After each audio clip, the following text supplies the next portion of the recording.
This is more than just a warning. Seeing a prophecy come to pass 2,000 years ago, Aristotle was afraid. He left because he felt so strongly about women.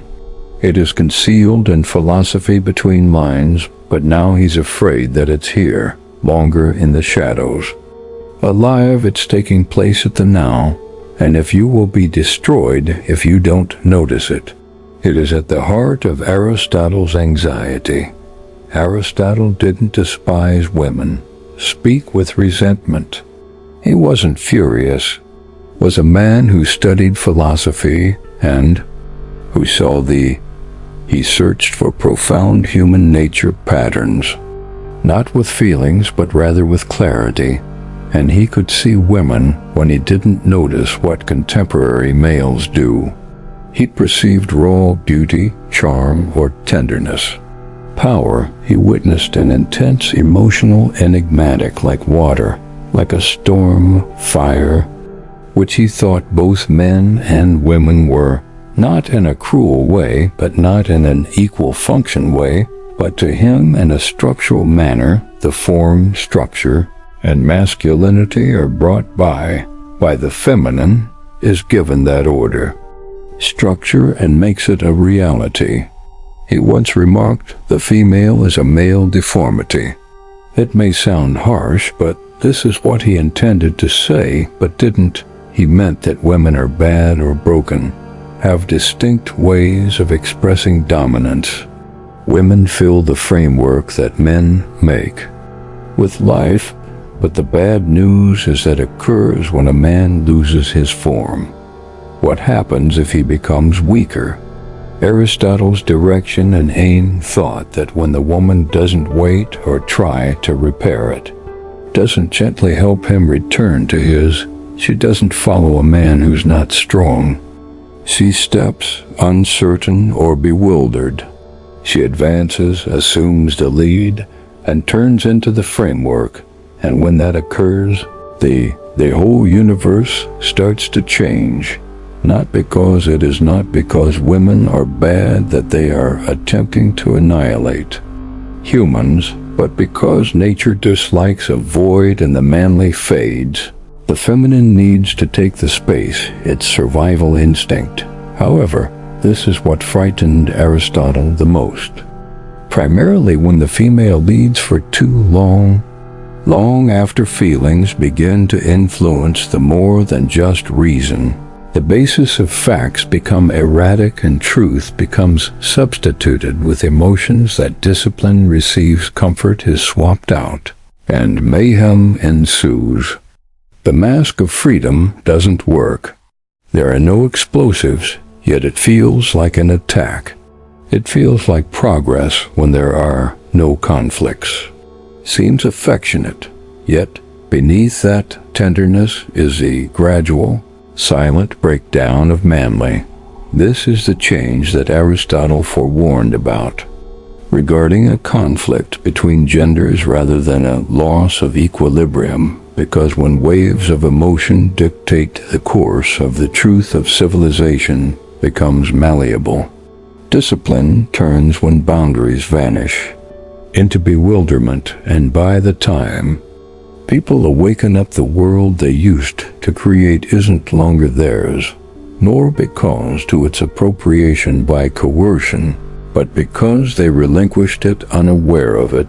That's what Aristotle was more afraid of, what the world turns into when men give up their function as clarity of structure and spine the unfolding prophecy. Look around you instead of with your eyes today.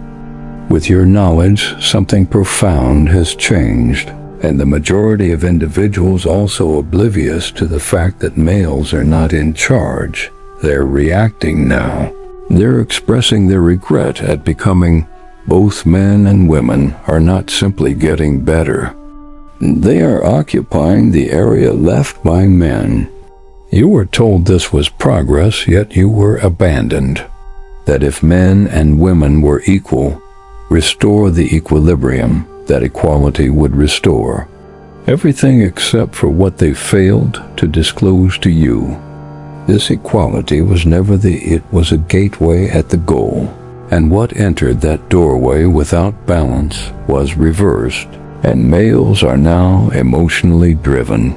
The exact thing they, after being assisted in grounding, they speak not from reasoning, but they attempt to connect out of grief, by exposing their injuries and hoping that someone will honor them for that. But it's not how a guy without structure interacts with nature is viewed as less susceptible than interchangeable. But women are also the ones who are presently being sharp, have become into targeted strategic defense, but not by decision, out of need, since when males ceased maintaining the line that women had to. This is the exact thing to create one.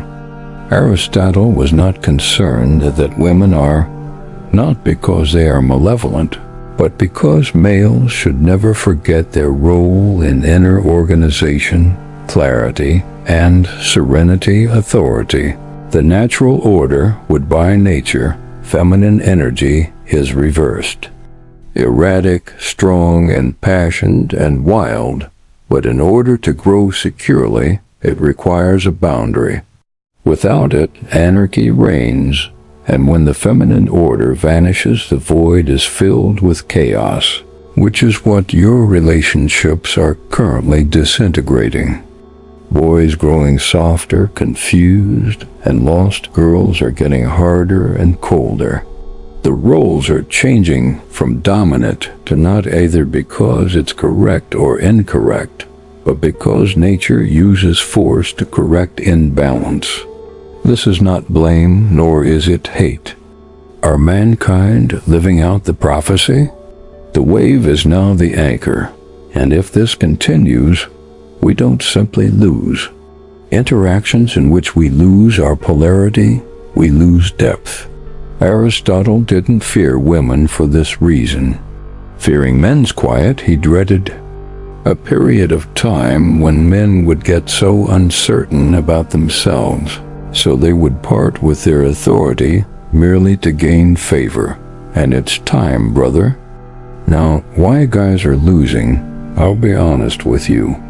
Nobody daring to state aloud that contemporary males are not losing as a result of their weakness, losing as a result of their confusion, or informed that power is poisonous. You become lovable when you're tender. The way to tranquility is to please other people. Guess what? They now think they live their lives with their heads lowered. The spine is broken, yet the heart is open. They have substituted civility for authority. They have exchanged comfort for insight. They have mistaken respect for approval. You believe you're being nice. You're evolving, yet you're attempting to please everyone you left behind yourself. And this is the most difficult element, to acknowledge that a woman doesn't desire a man who she might claim to kneel, yet she might reward you momentarily. She might, even when you're apologizing for being a man, smile. But in her heart, she's watching, she is testing to find out if he will break. Will he shrink if I press and then pull away? Will he sacrifice himself for me? And if the response is in the affirmative, bending shrink and plead that she won't experience love. She won't feel repulsed because she's harsh. But as her biology was never created to have faith in a man she can manipulate instead of taking the lead, she wants to feel secure. And no female feels secure using a performer who does not stand. But the man who performs today goes into too much detail. He apologizes on his toes for having he conceals his reality in order to avoid disagreement. He keeps quiet simply to be. What does it provide him to be accepted? Bewilderment about rejection and hostility, because despite his best efforts, she continues disregards him. And this is the Aristotle's knowledge of the harsh ancient reality. upon becoming passive.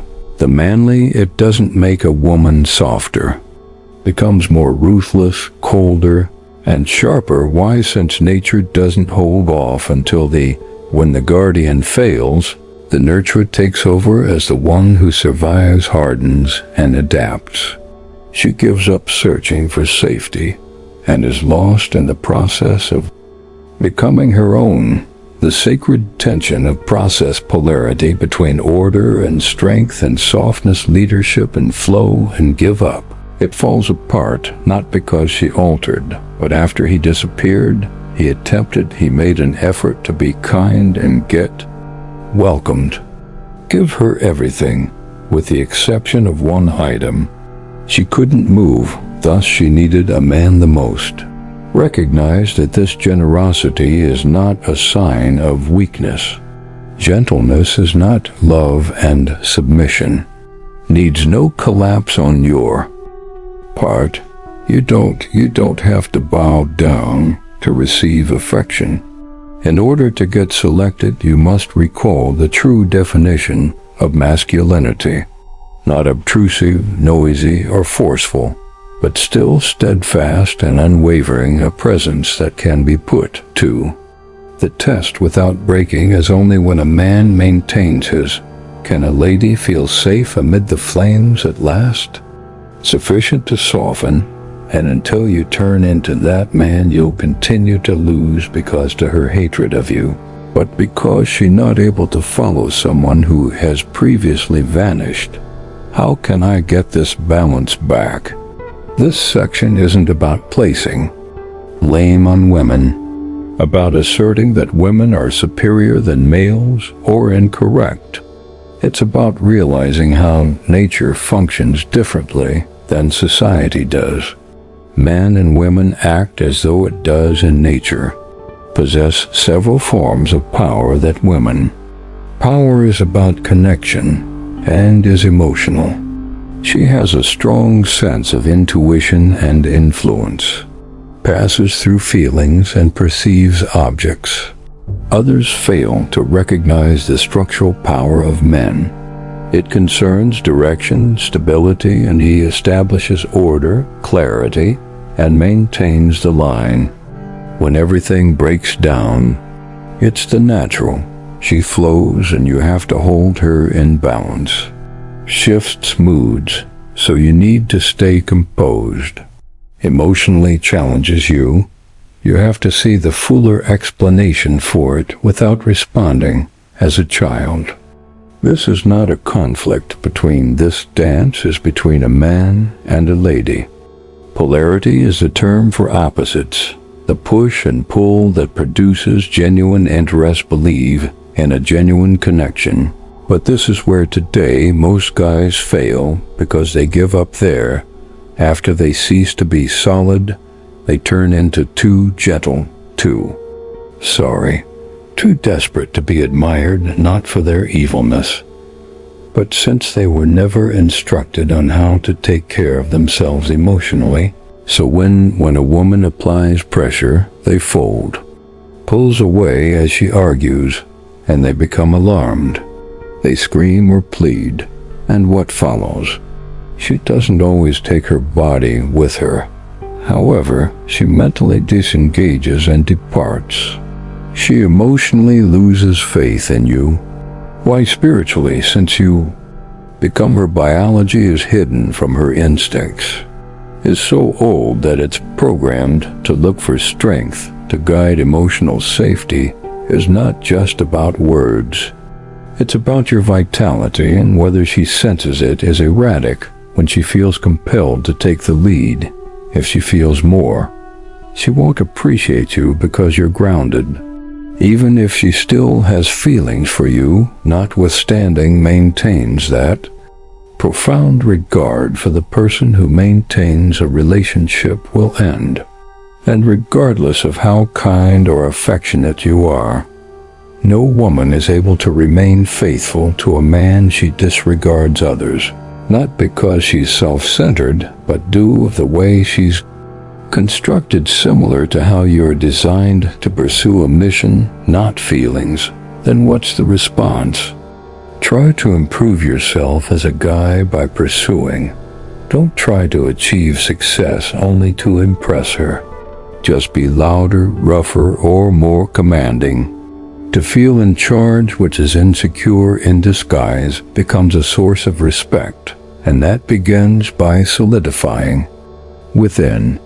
Not emotionally devoid, but emotionally stable, quiet, and grounded, domineering but unmistakably yourself.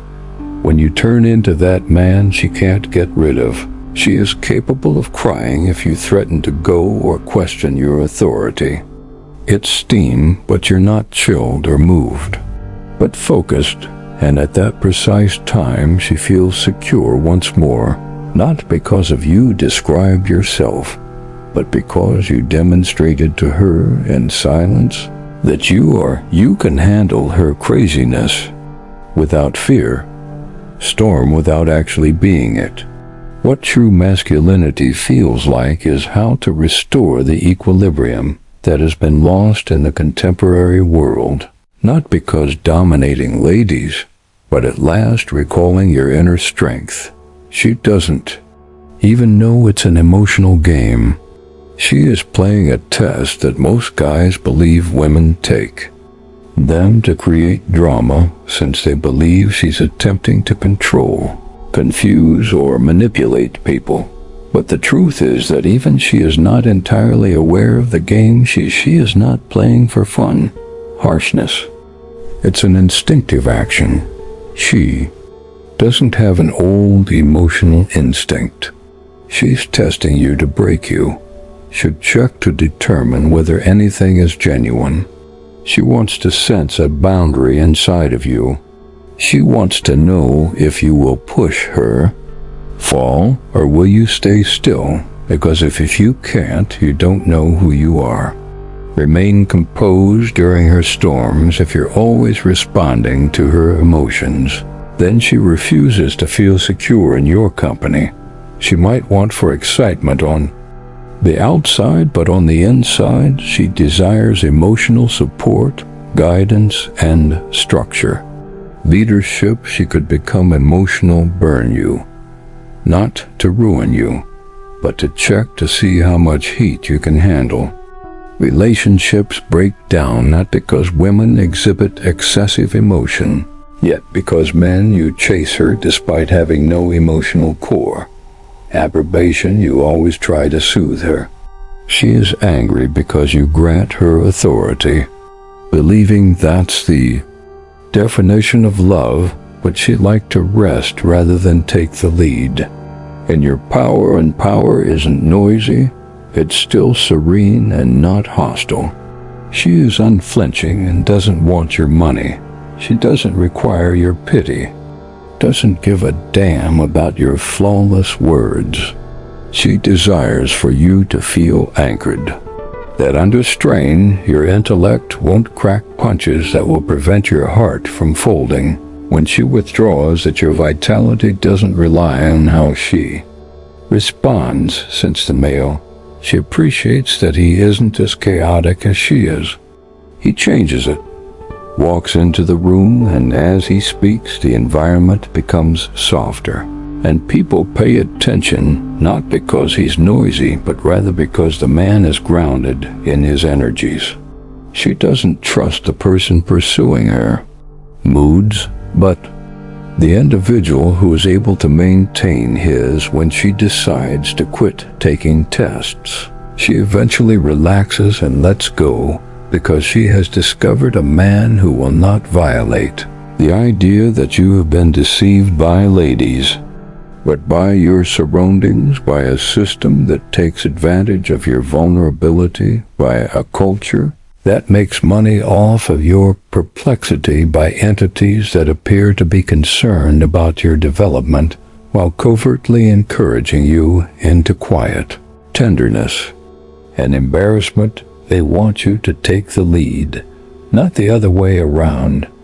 Doubt yourself to inquire about your urges to feel bad about the ability to feel bad about standing tall. Why?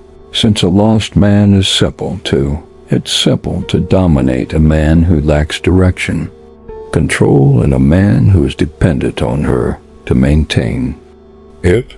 Attention will stop at nothing. Even though it entails leaving, that's what they desire themselves. They want you to perform because you're weak, emotionally erratic, so you respond to them, wish to make you reliant so that you obey. But the truth is that a man who is unsure of who it will never stop pursuing someone else to inform him. And when you go after her validation, you lose her admiration, because a man who doesn't trust women is untrustworthy. Now listen carefully to a man who has faith in himself.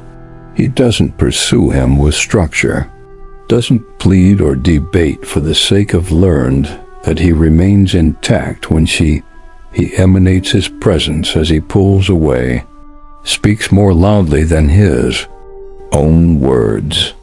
Silence brings tranquility in the midst of turmoil, yet others can clearly see his direction, align with it organically. And when she believes, she doesn't make an effort to exert control. She doesn't put him to the test to break him. She supports him not because of feeble, but at last she can unwind, not out of fear, but out of respect for that type of. He doesn't have to persuade anyone guy.